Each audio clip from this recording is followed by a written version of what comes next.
So, hello everyone. I see you're already introducing yourself to each other. Wonderful. Thank you everyone for being so on time. Welcome to today's negotiation seminar on how negotiation skills can help you be more successful as a lawyer. So my name is Claudia. I'm the girl from the poster. I have been training lawyers for the last couple of years in how to become more effective negotiators. And today I wanted to host this very informal webinar to talk to all of you about exactly that topic, because it's been keeping me busy for a few years. As I said, very informal today. I'm currently in Goa. I am incredibly lucky to even be able to be here with you tonight, and I hope the Wi-Fi will hold. Those of you currently in India will know about the cyclone that has hit a few days ago, and we're currently feeling the aftermath everywhere. We've had a couple of hours with no energy today, and then we've had a couple of hours now without any internet. So both the lifelines of the modern day communication have been gone, and since the last 15 minutes only, we've had them back. So let's pray that it will stay that way. And if connection does drop, please bear with us. We'll try to get back online as quickly as we can. Can everyone hear me well? Can you just type a quick yes in the chat? Am I audible to everyone? So I'm here, as I said, in India. This looks good, yeah. So I'm here in India over the winter to teach law firms. I'm just back from Mumbai last weekend. I've been training with trilegal and economic law practice there, and I'm off to Delhi next week to do another round of trainings there. And the rest of my time I spent pretty much creating online courses in negotiation for law students. Because from training all these lawyers, I've learned an incredible lot about how you can stand out as a lawyer and how negotiation skills are a big part of what you can use to catapult, so to say, yourself into the league of the top. A quick introduction about me now. I'm a lawyer by background. I did my master's, I did my doctorate degree back in Austria, where I grew up. I worked with a couple of firms after that. I worked with the European Commission. I tried a few different things. I worked on a tenure track position for European Union law at university. And I then had a Fulbright scholarship, and that allowed me to go to Harvard Law School, where I did my LLM. And that was the lucky coincidence when I ran into the Harvard negotiation program and trained negotiation with them for half a year, which then made me change my entire idea about what my career should look like. And I moved to New York. I started working with the New York International Arbitration Center. I did my mediator education, and I started auditing and bit by bit guest lecturing negotiation skills at universities. And that's a few years back now. I have never looked back. I have since been flying around the world training lawyers and training law students in how to become more effective communicators and more effective negotiators. And today we're here because I want to show you exactly why I've decided that I can contribute so much more to every lawyer's career by teaching negotiation skills than by staying at university on my tenure track and teaching legal skills. So bear with me.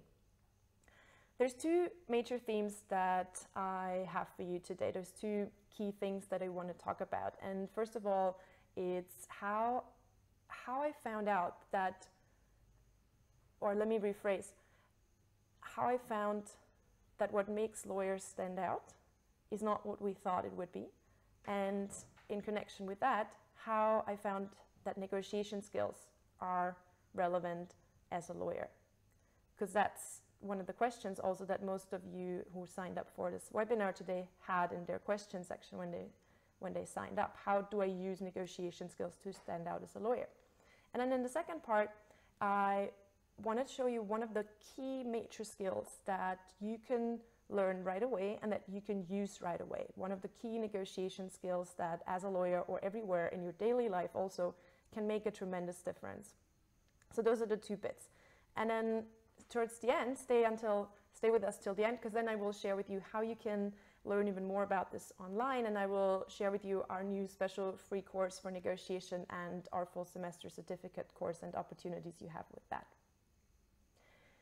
So let me start by showing you a picture. I hope you can see this. This little picture is me in May 2013. Pretty much exactly one day before my graduation at Harvard Law School. And this is me standing, very embarrassingly so, on the moot court bench of Harvard Law School. No one else was in there, don't worry. The admissions officer of my year already saw this picture and liked it on Facebook, so I guess I'm safe. But I was cheering, as you can see. I was feeling on top of the world, and yes, of course, it was graduation day, and it was Harvard and all. But the interesting thing for me was that that wasn't the main reason I was cheering. There's another big component that day that made me so happy. And it was that I felt like I had discovered a secret. Now imagine what it's like if you go to Harvard Law School. Everyone who gets in there, all the students that make it to Harvard or to any prestigious university, they tend to be somewhere from the top 1, top 2, top 3% of their class before they go there. They tend to get quite spoiled, let's say, with how well they perform in their studies. And then suddenly you throw all these top 1, 2, 3% students into one class from 190 countries around the world and make them compete against each other. So most students will have an inherent freak out, because now in this environment, how do you stay that top 1, 2, 3%? How do you stay afloat in this? And I was lucky. I didn't have that kind of pressure. I was just plainly happy to be there. So I felt like I had my benefit there was I had the freedom to watch what was happening and how people kept trying to stay on that top 1, 2, 3%, which is a random number. Don't take this as any admission criteria or something. And I kept wondering, why am I even here? What on earth is it that got me to this place in the first place? Because I wasn't that top A-level student. I stand on moot court benches and things. And it took a while, and I was watching everyone studying hard, and it gradually dawned on me over the course of that entire year. It actually took that entire year for me to figure this out. And I realized after a while that I am here because I'm a negotiator. I am here because I understand structures. I get people dynamics. I communicate. I prepare. I never give up. I network. I strategize. I convince. I listen. I take the road less traveled. I think outside the box. I get creative. I am a negotiator. It's the best skill I have, and it can get me everywhere I wanted to go. I realized that at a certain level, it's not any longer about how much you know, but about how you can use it. You know the saying, what got you here won't get you there, right? That shift that suddenly makes a difference depending on where you stand in your life. At a certain level where everyone is good at what they're doing, knowledge is simply not your biggest leverage anymore. How you do things becomes just as important. And that certain level exists in all different contexts. Go to any top law school, go to any top law firm. Everyone there is good at what they're doing. Everyone's on top of their game. Everyone knows the law. It becomes really hard to set yourself apart by knowing that extra 1, 2, 3% of extra law. Or as one partner just put it a couple of weeks ago, we all have the same tools. We all have the same statutes. We all have the same precedent cases. We all have the same bits of scholarly writing that we can refer to. It becomes the how we use it and what we make out of it that can set us apart at that level. So that's my first realization that I had at Harvard when I did the negotiation workshop, and when I kept standing there wondering, how did I even come here? I realized I'm a negotiator. Now fast forward 10 years or something to now, and as you know, I'm a full-time negotiation trainer now, so every year I train thousands of very experienced lawyers around the world, from small firms to big law firms. The last couple of weeks alone, I was called to train at places like Jones Day, the International Bar Association, the Law Society of Western Australia, and some major Indian firms like Ketan and Luthra, Trilegal, you name them. So every time I get to work with these lawyers, which is always fun, every time I start my workshop, I start with this one question. I ask them, do you enjoy to negotiate? In most places, the answer that I get is very few hands that actually raise in that room.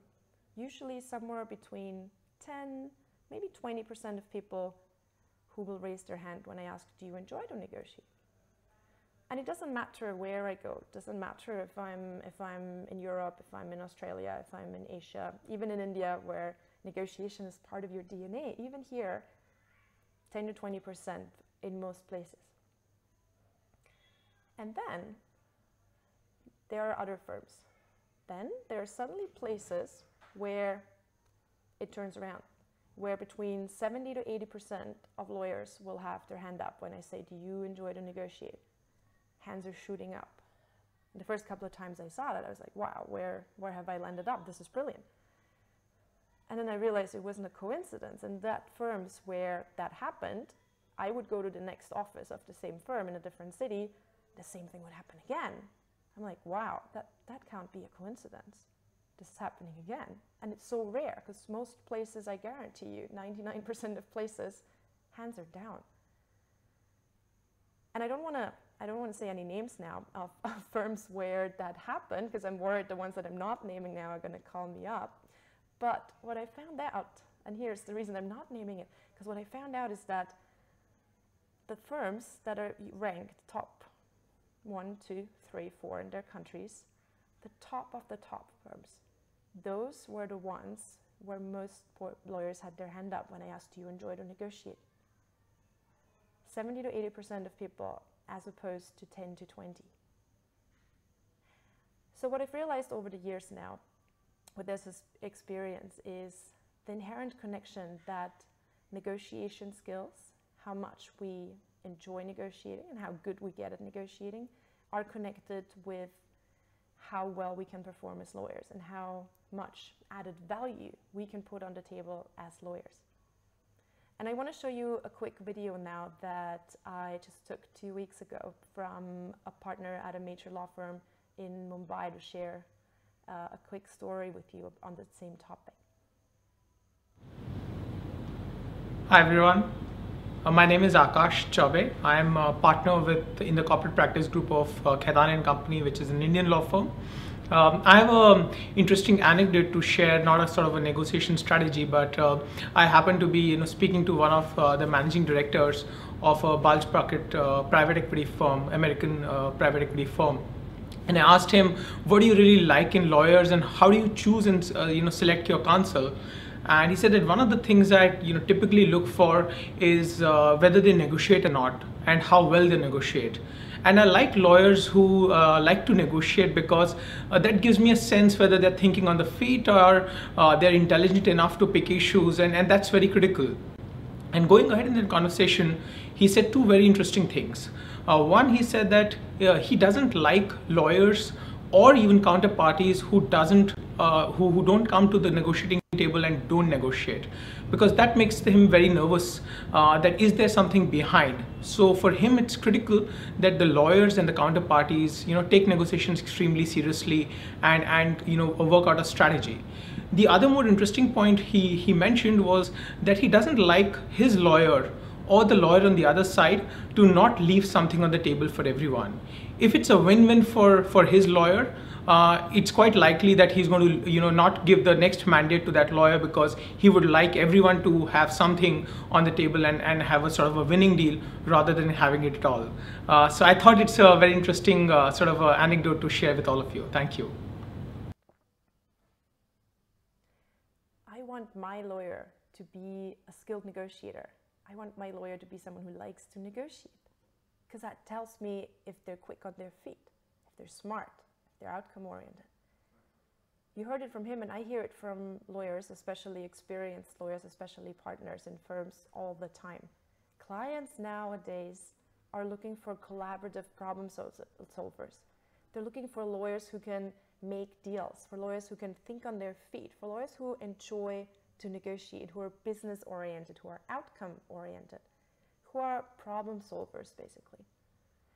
I remember a couple of months ago now, we were at it was one of the IBA annual conferences where we had a Harvard breakfast meeting, and Professor Wilson was there talking about the future of lawyers. And one of the things he said was, people don't have legal problems. People have problems. And it was 7:30 in the morning, and I hadn't had my first coffee yet, and I was standing there trying to focus, and I remember thinking, well, okay, what a smart sentence. And a couple of coffees in, though, me thinking again about this sentence, I realized how much truth there is in what Professor Wilson had just said there this very early morning. Because if you think about it, when do people come to us as lawyers? People come when they have an issue that they cannot fix themselves. If they have something that they've tried to work out, but they couldn't, their last resort is, I'll have to take this to a lawyer. So they think they need a legal solution because they haven't managed to find any other solution to what their current situation is. But that doesn't mean that they always need a legal solution. It certainly doesn't mean that the best way to help them is to put them right into the litigation that they're asking you for. They're asking us for these solutions because they think it's the only way out, when actually people don't have legal problems. As Professor Wilson said, they have problems, and there's better ways to help sort those. So there's a direct connection between, to come back to our how do negotiation skills help me be a better lawyer, there's a direct connection between what you can achieve and how good your negotiation skills are. And that counts for your private life, for your career, as well as for your professional life, for your legal career. Do you think I would have made it to Harvard just because of my good grades? Not in a million years. Do you think you can stand out as a lawyer because you know the law perfectly? Not in this century, not anymore. So let's talk about negotiation skills. Let's talk more about what to do about this with this knowledge now. So let me ask you first, actually, who of you now likes to negotiate? And I can't see you, so you can give a really honest answer. Do you like to negotiate? Who of you really enjoys negotiating with someone? Secret hands up. Although I can't see you, I'm just going to take a wild guess now and say not more than the average 10 to 20% will have had their hands up. You can maybe do virtual hands up in the chat over there, but we'll have to keep it at the guess for that at this moment. So in any case, if you've had your hand up or not, any case, that is good news for both hands up or don't have your hands up. Because either you already enjoy to negotiate. That would mean you're in a great starting position. You're in a wonderful starting position to learn the full set of negotiation skills, all the tools, and start leveraging your legal skills by and with your negotiation skills. Or second option, you did not have your hand up. You're not enjoying negotiations so much. You might find them intimidating or a little stressful. That is still good news, because you now know the importance of this.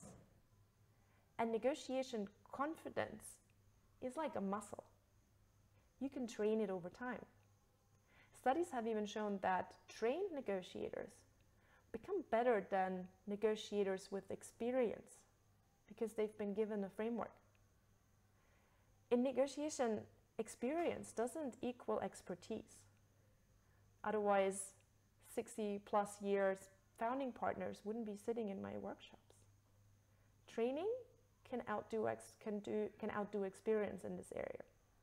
So wherever you start from, it's never too early and it's never too late to learn about negotiation skills. So today, this brings us to the second part of what I wanted to talk to you about, and this makes us jump right into the negotiation skills. Today I want to bring to you, and I hope we do many more of these webinars, but I want to start with one of the really core basic principles of successful negotiators.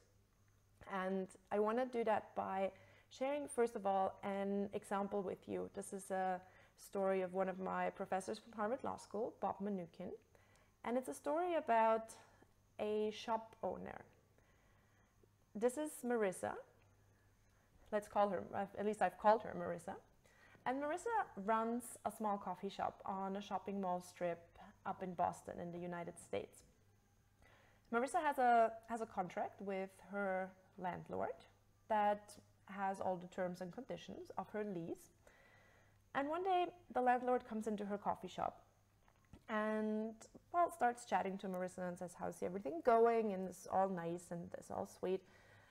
To eventually ask her if she wouldn't mind signing a waiver for a specific clause that they had in their lease contract that said that Marissa cannot use that said that the landlord could not let any other food-serving restaurant or food-serving place move into that same shopping mall strip.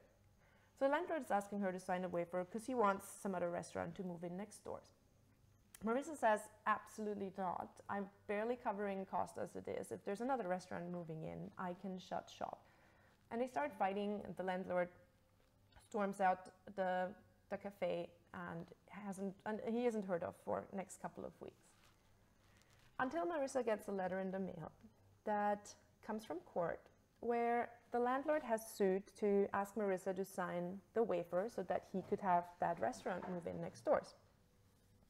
Marissa is furious and she runs to her lawyer and she talks to her lawyer and says, this is absolutely ridiculous. I'm not going to take this. We need to sue that arrogant shark. He's trying to force me to sign that. We have a clear contract that says he cannot have any other shop move into any building next doors that serves food.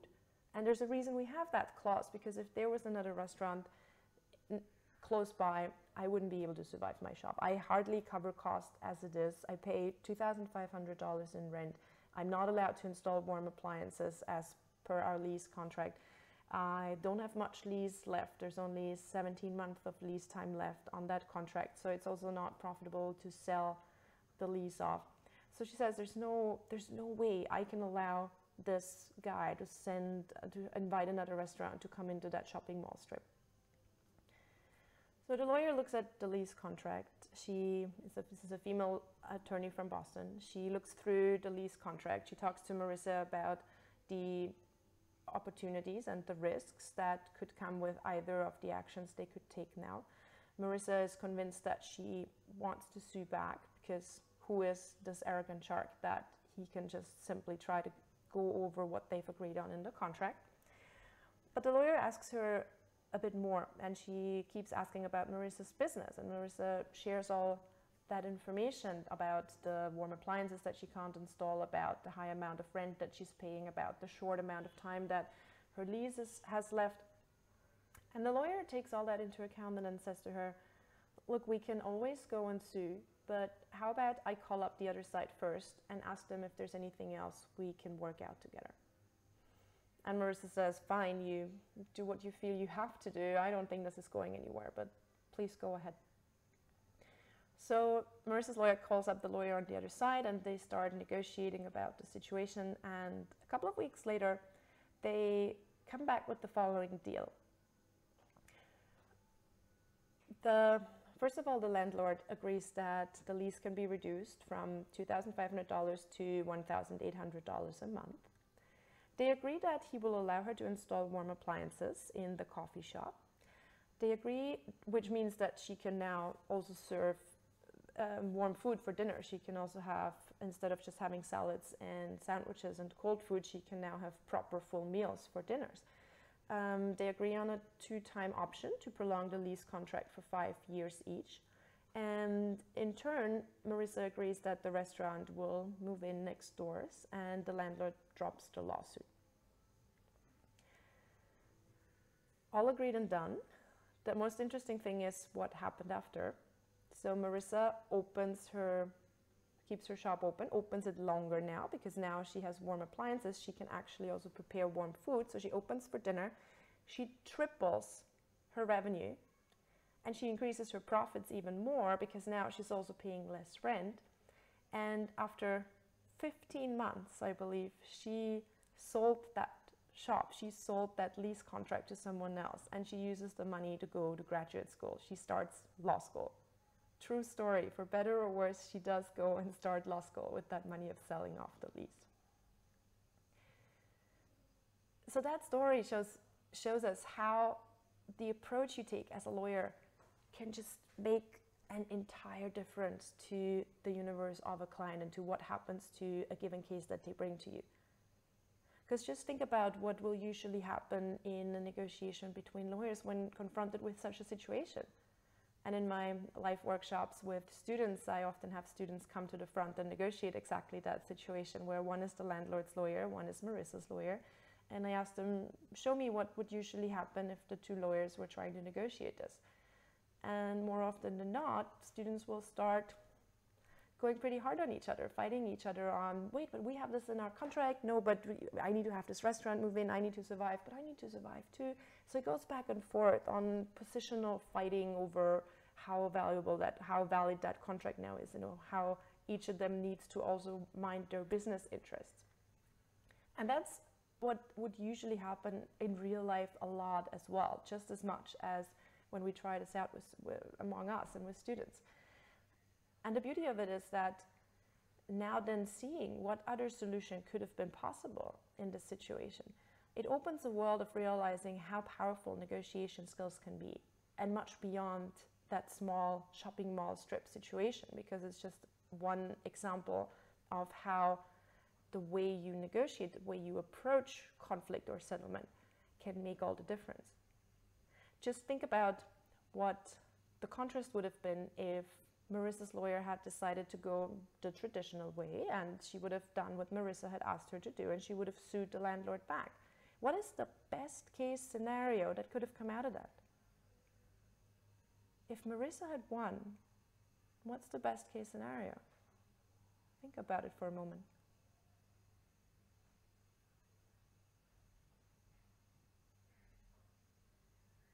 They would be back to status quo. Best case scenario, Marissa wins.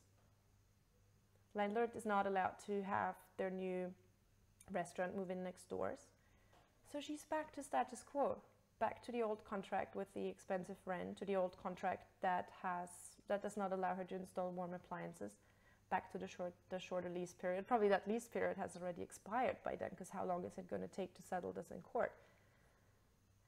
Plus, not only back to status quo, what else has she occurred in the meantime? Legal fees, court fees. And that is the best case scenario. Yay, I won. And even let's not even think worst case scenario. Worst case scenario, Marissa loses the case. The landlord has a restaurant move in next doors. The restaurant gives very big competition to Marissa, who in her old lease contract can't keep up with that competition, might lose her shop, still has potentially the legal fees and the court fees. So that is worst case scenario. So the whole point, the reason I'm telling you this story is because it demonstrates so nicely how a lawyer who has been trained to think and to act like a negotiator, who has the relevant skills, who has practiced these skills. This is all not as easy as it sounds, we know that. But someone who has the right mindset and the right skills can absolutely turn around a case from an adversarial dispute to a common future business relationship. And the worst case scenario that we could have had, even if we win, that is not a viable solution for many cases. A negotiated solution can always give you more individual value to both sides and can help you find quicker and more business savvy solutions than a court could ever give you in however much time you give it and however much money you pay for it. So the key challenge for negotiation, that the way I see it sometimes, is that we're inherently primed to think that winning is getting more than the other side, when really winning is about getting more of our own interests. If you look at our example with Marissa here, both of them could have gotten both their interests covered.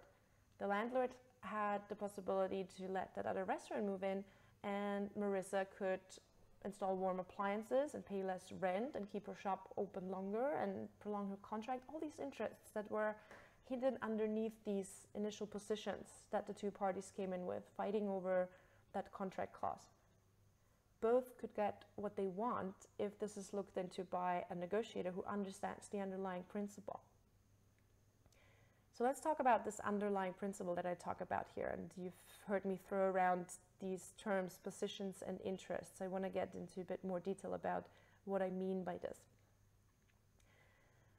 So typically when we think about negotiations, a lot of people, what comes to our mind is this traditional sense of bargaining. That the thing that you see on the, if you're, depending on what country you live in, and we have people from all over the world on this webinar. So I'm in India right now. Bargaining is a big part of culture here. Not so much if you're from the UK or Australia or Czech Republic. We don't do that. Also in Austria, we don't do that as often. But that kind of bargaining is the typical thing that people first all over the world think of when they hear negotiation. We think that this is two people coming in with very extreme positions, very far apart on the left and the right here on this picture, and then they'll start haggling down from these extreme positions. So they'll make a final offer, they'll make a final offer, they'll make a final last offer, and they haggle themselves together and eventually maybe ending up somewhere in the middle, or oftentimes the negotiations will just break down and people will not end up in the middle and will not go anywhere with the deal they had hoped for. That is the traditional bargaining that easily jumps into our head when we think about negotiations. Both sides just simply try to win, and both sides assume that it's a zero-sum game. We all assume that more for me means less for you, and more for you means less for me. In the 1970s, then, Professor Roger Fisher started thinking about this in more detail, and he realized that, well, if it's so important for businesses, for our private success, for our business success, for our skill as lawyers to be able to negotiate well, what is out there? How is it actually best done? So he started researching, and he quickly found that there wasn't much out there. So he started doing his own empirical research and working on how could it be combined? How could these typical soft and hard negotiators that lie on these two extreme ends of the scale be combined? How can their traits be combined to make the very best negotiators out of them? Because being a soft negotiator often leaves you with a bad deal because you're prioritizing the relationship. But on the other side, if you're a hard style negotiator who always makes sure that they win and they get the best out of the deal, that will often leave you with a soured relationship. So neither of them is really optimal. So in his search for how the skills and traits of the both negotiators could be combined best, he started writing the book Getting to Yes. And he invented, so to say, he created what's today called interest-based negotiation, or principled negotiation, or win-win negotiation. All these are synonyms for the same thing. And he based it on 4 different pillars. You can all find it in the book Getting to Yes, which until today is considered kind of like the Bible of negotiation skills, and everything that's developed on interest-based negotiation still very much rests on these principles from the 70s. Those haven't changed. So until today, we have 4 pillars that define or constitute interest-based negotiation. The first one is focusing on interests rather than position. And that's what I'll talk about in a moment just a bit more. The second one is separating people from problems. And what they mean by that is that one thing we have to be very cognizant about is how quickly egos, personalities, characteristics get involved with the problem that we're negotiating, and how it can be detrimental or how it can be useful. You must have all seen these situations where you're negotiating something with someone and you get along with that person really, really well, then it almost doesn't matter how difficult it is to close that deal. You will get it done somehow because you have so much trust into the other person. You have a good connection. You share information openly. You brainstorm how to fix it. You'll get it done. When on the other side, if you are negotiating with someone who you just don't get along with very well, who you're having a hard time dealing with, who simply doesn't create a good rapport with you, then even the easiest deal can quickly become a very difficult and complex situation. And with the kind of big deals that you will be doing in the future, you cannot leave this up to chance if you happen to work with someone very well or very poorly. So the second pillar is about how to learn how to separate people from problems. We can't go into all that much detail now, but just for the overview. The third one is creating multiple options. The yellow column, the third one, is about how we fare much better in our negotiations if we manage to create options. And the challenge with options, of course, is that we inherently don't see a need to create those. We come into a negotiation and both sides who come into this negotiation will feel, well, I know the solution already. Here's what I want, and this is how I'm going to persuade you to give it to me. We don't see a need to come up with any other options because we feel like we know the solution already. So there's inherent barriers that keep us from thinking beyond the goals that we already have in mind and come up with more options. In fact, we usually feel, oh my God, we're having a hard enough time to decide as it is. The last thing we need is any more free-floating options. We will not be able to cope with that. But that's inherently short-sighted because without any options, we will not be able to satisfy interests. I'll show you a bit more about that in a moment. And the fourth pillar is using objective criteria. And that means that, well, let me give you an example, maybe that should be easier. Using objective criteria, you can, for example, imagine in a situation where you're negotiating a house. You're the buyer, you're trying to buy a house and you're talking to the seller, and this is going to be about price. So one of the things you could say to the seller would be, look, obviously you're looking for a high price. I'm looking for a low price. So how about we try to establish together what would be a fair price? What would be an objective price for this house? I could start by putting out one criteria that I think would be relevant. How about we look at the average price per square meter in this area for this type of house? Are there any criteria that you would like to name? And they might say, well, I bought this house 10 years ago for so and so much. Let's look at inflation. And so you would both add objective criteria, so criteria that are outside your own subjective evaluation or your will, but that are out on the market. You would both put objective criteria into the negotiation and follow these. So you'd still be negotiating. You're not going to agree very easily on what the criteria should be, but at least you'll be negotiating about these criteria, which ones should apply and how you should best apply them, rather than being in that contest of will that we saw earlier that starts on extreme ends and then haggles down on the price. So it's the much more sophisticated and the much more objective foundation for a negotiation if you can work with objective criteria. So that is the fourth and last column of interest-based negotiation. And I first want to jump into the focus on interests, and that's the one that I'll be trying to cover today in this webinar under the short time that we have, because it has seemed to me that it's one of the key determinators for negotiation success, to be able to work well with positions versus interests. And I'll cover a bit of option creation, the third pillar, as well. So positions versus interests. Sounds pretty similar. What is the difference? How is it not the same? Let's put it like this. Typically, when we negotiate, we are positional. We put out our positions first. We get very good at being positional. In fact, it's how we grow up. It's how we learn to receive what we'd like to have from the world. If we're small children and we would absolutely like to have that ice cream, then what are we going to do? I don't know what you did, but stomping on the floor or screaming in the supermarket, lying on the floor there and shouting until you get that ice cream did work very well for me and some of my kindergarten friends.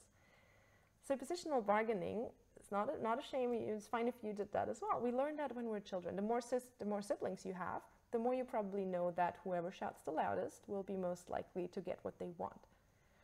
And that positional bargaining stays with us for most of our life. We learn that whoever digs in their heels the most will have the highest chances of getting what they want.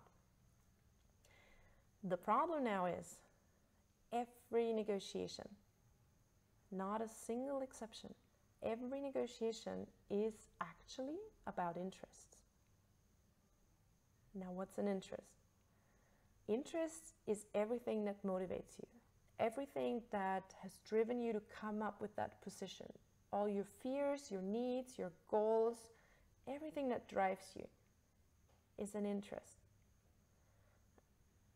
And that still doesn't seem to be too clear from that description. So let me help you with a little more of a graphic explanation. You need to imagine this all dramatic Titanic style now when I put this picture up, because I have this iceberg here, the simple PowerPoint edition of Titanic with Leo obviously on top of it. And you see above the surface water level are the positions. So what I can see, what the Titanic could see from their bridge in the water, that's the positions. That's the, what do I want? But then underneath all the water, the bigger part of that iceberg, that's the interests. Why do I want something? Those interests are hidden underneath. People will usually tell you what they want, but not why they want it. And that becomes the challenge, because it's the same. It's very hard for us, even ourselves, to realize the difference between positions and interests, and it's even harder to find out on the other side what are their underlying interests. And then sometimes the hardest thing can be finding out what are the interests of my client, because they will come in and they will tell you positions. Sue this arrogant shark. We have a contract. That's a position. Does that mean it's actually the best thing you can do for them? Does that mean it will actually satisfy their interest? For Marissa, for example? It is not. Positions are something that we naturally, inherently jump to. We don't consciously think about this. Our human mind is set out to somehow feel these interests and then just jump to the next best solution that we can think of to satisfy that interest. We don't go through a conscious process to come up with them. So oftentimes the positions that we put out are not getting us the interests covered that we'd like to cover. And I've just interviewed an arbitrator from London the other day, and he said, actually, one of my last cases, what I asked my lawyers to get me was totally a position, and they got it for me, and I was unhappy with it, but it was not my interest, because I shared my positions. And then I hear lawyers in training say the thing the other way around. Well, they didn't tell us what their interests are, so how could we possibly know? After we had talked about, well, you need to ask. People will not, first of all, they will not know the difference between position and interest, and second of all, they will not just openly tell you if you don't ask. As lawyers, our job is to find out about what these interests are and then get the right solution for our clients based on what these interests are. So you need to ask why. You cannot be afraid to ask, why is this important to you? And especially when I train younger lawyers, I often get the question, well, if I ask all these questions, doesn't that make me look unprepared? Or doesn't that make me look like I don't know what I'm doing? And I've never had that question from senior lawyers, because senior lawyers will know that every client is different. Every person, every business is unique, wants to be unique, wants to be treated as unique. And no two people have the same interests. Everyone's unique, and realizing that you learn most by asking and having the confidence to ask is one of the major steps you need to take to be able to gather these interests and really actually get people what they wanted to have, because they will tell you positions. and you get them these positions as a lawyer, and they'll be unhappy. And guess whose fault it is?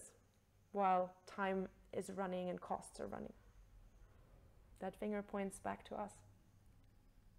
Another quick example that I want to give you, and we have to move on, is from the United States Postal Service, who wanted to sue a new indie rock band, I believe it was, who called themselves Postal Service, and they became quite famous. So USPS went to their lawyers and said they're breaching our trademark, they're diluting our brand, our trademark, so we need to sue these guys for trademark infringement.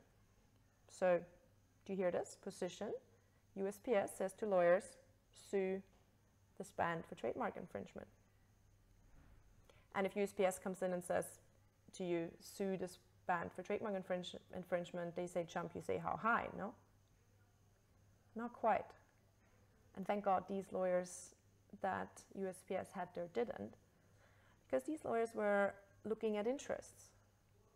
And they realized very quickly and made the USPS service subtly aware of that is that really in your best interest if you sue the favorite new band of the customer group that you already have a really hard time reaching?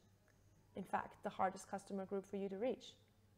Who of these teenagers is still using the United States Postal Service? So USPS considered and reconsidered, and eventually, long story short, they ended up allowing the band to use the name, and the band was promoting the United States Postal Service to their followers. They had CDs that the USPS sold the band CDs in their stores and in their online shop, and the band even played on the annual party of USPS. So they worked that out without the big lawsuit and without the loss of reputation for both of them. So again, positions are what people bring to you. Your job as a lawyer, as a negotiator in your entire life is to find out what the interests are. And I want to give you one last example, because these have been one set of situation that you can deal with, but I also want to give you a dispute settlement situation, because that becomes even a bit more tricky, where you feel, well, how are you going to do that if it's a dispute that's running?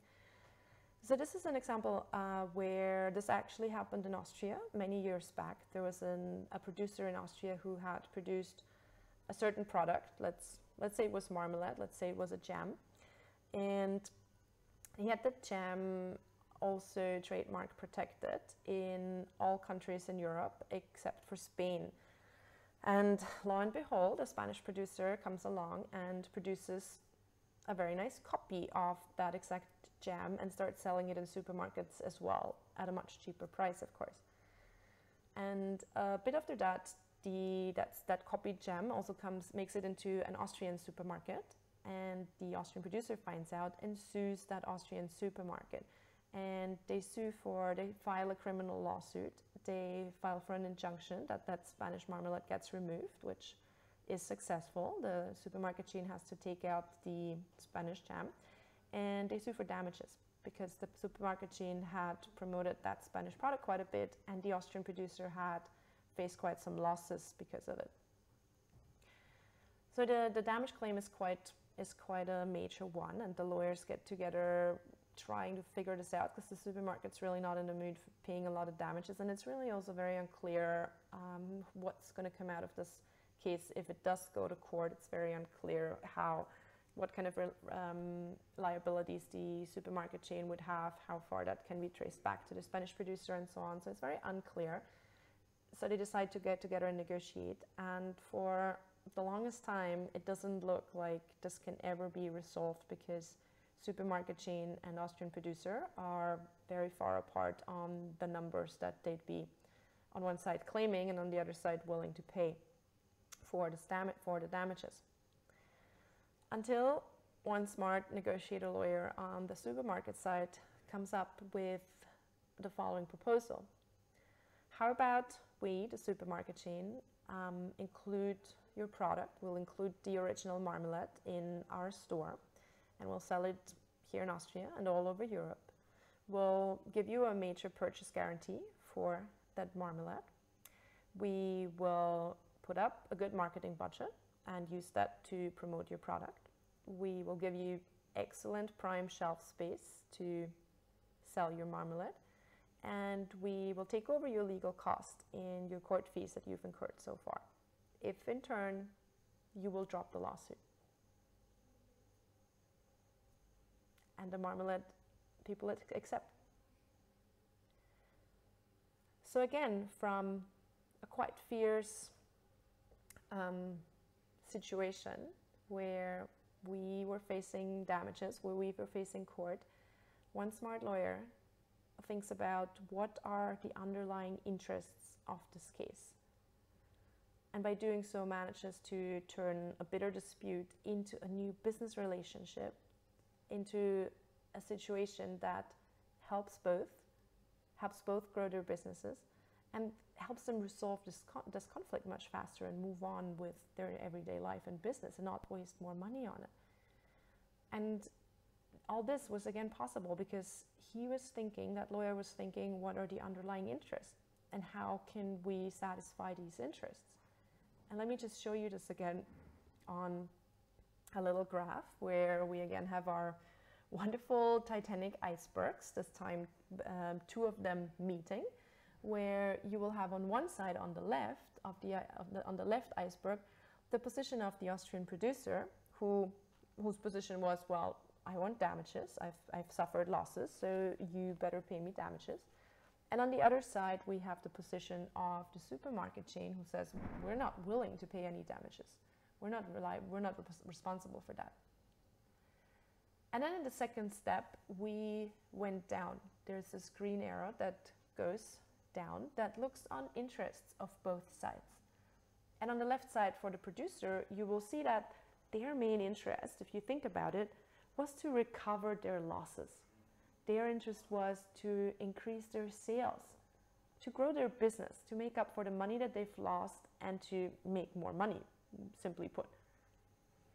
On the other side, the underlying interest of the supermarket chain was also pretty simply getting rid of this case and solving this entire situation as quiet and as cheap as possible. And then the other beautiful thing, once you've understood this position versus interest concept and you in your brain can draw these icebergs, more often than not, you will find that underneath the surface water level, there are interests that both sides have in common. There will be an area of interest that overlaps. And in this case, for example, what both these two parties did not want was media coverage, was ruining their reputation, was spending much time and money on getting this case resolved. A lot of these things, and there's always going to be certain interests, are interests that are not mutually exclusive. They are interests that both parties share. And thinking of those can help you create momentum and can help you create better ideas of how to solve a case. And then there's these two green bold arrows that go back up. And that's the sphere where we stick our head out again from under the water and we start building options based on the interests. Because there's no point and there's no way you can build options based on positions. You have to first figure out what are the interests, so you can then create options based on the interests. So here, for example, once we knew that both of these parties wanted to increase their business and one side wanted to recover losses, they wanted to increase sales, they didn't want to have their reputation, looking at all these underlying interests that stood under the surface water of the positions they had above, we can assume these positions were somewhere where they're negotiating damages, right? I mean, the Austrian supermarket chain was claiming $12 million and then the producer wanted to pay only $2 million. So on the surface water level, they are negotiating numbers only. But underneath, there's all these interests. And from these interests, it was possible to come up with these new options of how they can be satisfied, including the products, promoting the products, giving retail space, giving purchase guarantees, maybe exclusivity agreements. There could be a whole lot of different ways you can satisfy these interests. So to wrap up on the use of negotiation skills, there's one more graph that I want to show you, because so often that was also a lot of the questions that got submitted with the registration for this webinar. How much can I use negotiation skills as a lawyer? So I think I've hopefully covered now why they're so important and how much of a difference they can make, but also how much can I use them. Just a quick example to show you how much we can use them in dispute resolution. So on this graph, you'll see from left to right, we have various dispute resolution mechanisms going from the most adversarial on the left to the most consensual on the right. So on the adversarial, we'll have litigation and arbitration. And then more consensual, we'll have mediation and, of course, negotiation. And now if we start from the right, pure negotiation, what will we do 100% of the time? Obviously, we will negotiate. So these are all the settlements that you negotiate outside of mediation, outside of arbitration, outside of court. And then we go one more to the left. This is mediation. And if we think about what mediation really is, what you quickly discover is it's a facilitated negotiation. The mediator is there to facilitate a negotiation between the parties. So all that they're going to do is help the parties negotiate. So again, 100% of what you do will require negotiation skills. Now let's move over one more to the left, arbitration, where you think, oh, now here it's getting more adversarial. Arbitration, and Gary Bourne for our online course gave a lot of really good examples of how much negotiation skills are required in an arbitration. Arbitration, again, is from the beginning to the end a negotiation process that starts with the timetable, that starts with your clients and how to go about the case, that goes about who are we going to pick as arbitrators, that goes to the schedule, that goes with your team, you negotiate with the other counsel, and most certainly you negotiate with the arbitral tribunal. So again, negotiation skills used all over the place in arbitration procedures. And then one more to the left, litigation. Now we're at the completely adversarial side. But consider one thing, 95% of cases never make it to court. 95% of all cases get settled. So how do you do that? You negotiate these settlements.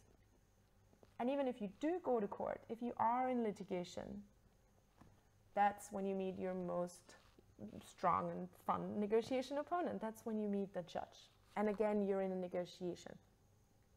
So it doesn't much matter, and this can be transferred over to all different kinds of laws that you might be practicing. So this transfers over to this doesn't just apply to dispute resolution teams that I teach, it applies to the corporate teams, it applies to the finance, it's the public interest law. It doesn't matter where you go, the same structure comes up in all fields of law, and it doesn't matter what lawyers I teach and I ask how much do you use negotiation skills, the inevitable blast that comes back is 100% of my time. So don't underestimate how much you can do with it.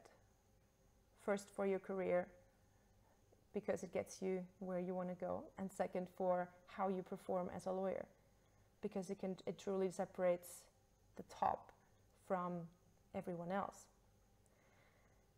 So time is running pretty fast. So separating positions from interests is one of the most effective tools, and one of the reasons why some lawyers who've had negotiation training can close deals and can settle disputes that other lawyers couldn't. So if you're serious about your legal career, if you want to find ways to stand out above everyone else, one key way that you can do that is adopt the mindset and the skills of a negotiator. Don't be that old-fashioned lawyer that shoots at what's been told. Be one of these conflict resolvers who create value, who close deals faster, and who think business more than law. And I'll have to wrap up here because our hour is pretty much gone. It's actually run over. One more question that I have for you, because I promised to tell a bit more about negotiation training. Who of you wants to learn more about negotiation skills? This would be the time to type a yes into the box on the right. Although I'm having a hard time seeing because there's so many programs running that facilitate me being on the screen here.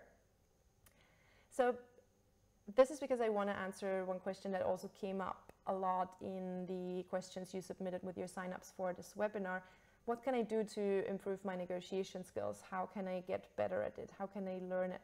Because we now know that the best negotiators make the most successful lawyers, and we all know it doesn't happen overnight. In fact, most of us are inherently uncomfortable with negotiations when we start out, and I am absolutely not an exception myself there. So it's a skill that you absolutely can learn, but you have to learn about it. You have to start learning a framework. You have to start implementing it into your life. You have to practice it.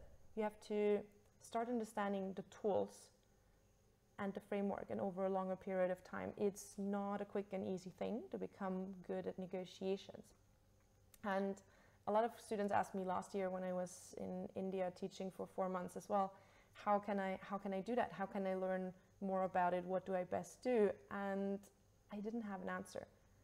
And it kept me up at night for the entire year that I, meanwhile, was back home in Austria. It kept me up. I was like, there must be a way for students everywhere around the world, regardless of where they are and what they do, to learn about this, because it's so critical for how well they will perform as lawyers. It can't be, this is the 21st century, so it was really driving me crazy that I didn't have any resources to point all my students to where they could learn more.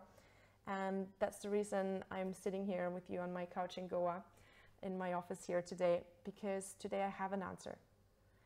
The last year we have founded Negotiation Academy, and Negotiation Academy is the first and, well, the only, therefore, fully online, fully flexible international negotiation training platform for law students and lawyers. And we are just launching our first full semester course, where we have included hundreds of course videos, over 200 quiz questions, over 60 expert videos where we've interviewed the leading practitioners from around the world, where we have discussion forums, real life negotiation case scenarios that every student gets to do, with reflection papers, with debrief videos, with certificates, with rankings, you name it. It's a fully fledged negotiation course that everyone can do over a semester online. It's online on our webpage already, www.necademy.com, and it's currently being launched at a pre-launch discount of 50%. It's launching in January 2018. It will launch for only 250 euros. We've set it at a level where we want to make sure that as many students as possible can access it. So that will be around 19,000 rupees. But currently, for the very first batch that we'll have starting in January next year, we still have another 20 slots that we are now giving for minus 50% for that entire course. So that's 125 euros or 9,500 rupees. So you can right now check that out on academy.com, and you'll find those last 20 slots up on there to pre-register now for the January batch.